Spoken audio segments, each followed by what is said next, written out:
వాణిజ్య విభాగమే మీకు ఎందుకు ఇవ్వాలని అనుకున్నారు? ఎందుకంటే అది అంతా మార్కెటింగ్, ఒక బిజినెస్ ఇది. అది నేను వాణిజ్యంలో ఉన్నా కాబట్టి వాణిజ్య విభాగం నాకు ఇచ్చారు. అదే ఆయన ఉన్నారనే, కానీ మీకు మాత్రమే ఇవ్వాలంటే మీరు మార్వాడి బిజినెస్ వరకు చూసుకుంటారు, కానీ ఆ విభాగాన్ని మీకు మళ్ళీ పొలిటికల్గా ఇవ్వాలని ఎందుకు అనుకున్నారు? వాళ్ళు ఎందుకు అనుకున్నారంటే జైన్స్ కమ్యూనిటీకి కేవలం బిజినెస్సే మైండ్ సెట్ ఉంటుంది కాబట్టి డెవలప్ చేస్తానని చెప్పేసి వాణిజ్య విభాగం నాకు ఇవ్వాలనుకున్నాను. నేను అలాగే హ్యాపీగా తీసుకున్నా, నాకు ఇచ్చారు. డెవలప్ చేయడం జరిగిందా? ప్రజెంట్ డెవలప్ చేయడానికి చాలా ట్రై చేస్తాం, కానీ ప్రజెంట్ ఉన్న గవర్నమెంట్ మీద ప్రతి మెయిన్ ఏంటంటే ఆపిందంటే ఇసుకని ఆపేశారు. వ్యాపారం మొత్తం ముడిపడింది ఇసుకతోనే. ఇసుక ఆపేస్తే మొత్తం కొలాప్స్, ఏ వ్యాపారం ఉండదండి.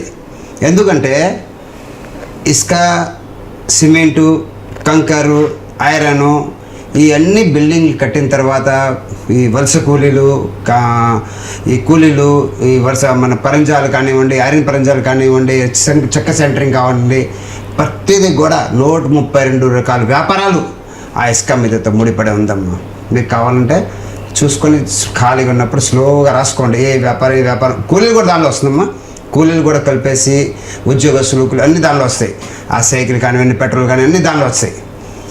ఆ ఇసుక ఆపడం వల్ల ఏమైందంటే కంప్లీట్ వ్యాపారం క్లాప్స్ అయిపోయిందమ్మా.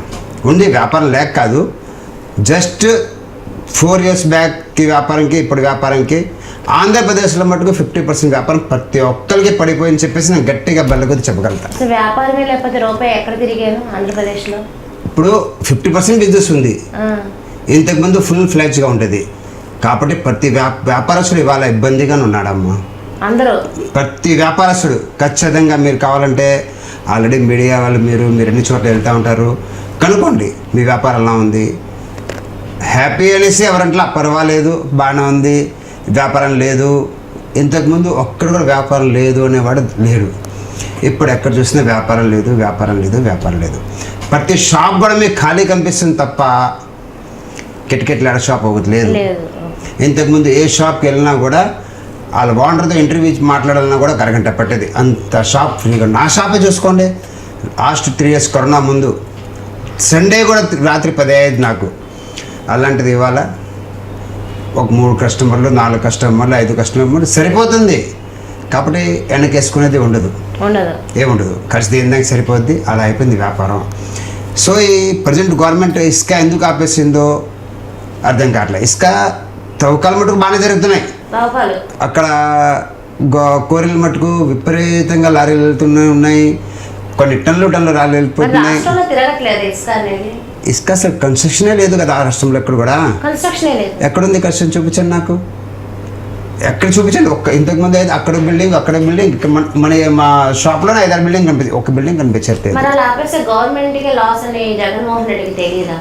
గవర్నమెంట్కి తెలుసు ఇసుక ఆపేస్తే ప్రతిదీ ఆగిపోద్ది అని ఖచ్చితంగా తెలుసు.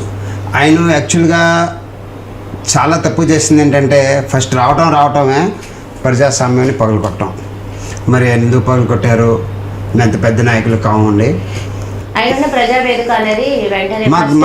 అదే కనుక ప్రజావేదిక అని ఆయన కరోనాలో హాస్పిటల్ లాగా లేదా కళ్యాణ మండపం లాగా లేదంటే గవర్నమెంట్కి చాలా వ్యవస్థలు ఉన్నాయి, ఆ వ్యవస్థలు దాంట్లో రిసీవ్ చేసి ఉంటే చాలా బాగుంటుంది.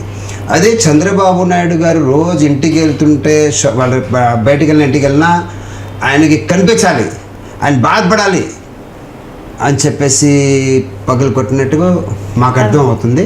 కానీ నిజం మటుకు ఆయనకి తెలియాలి. ఎస్, చంద్రబాబు నాయుడు గారు అసలు మామూలు మనిషి కాదమ్మా, వరల్డ్ ఫిగర్.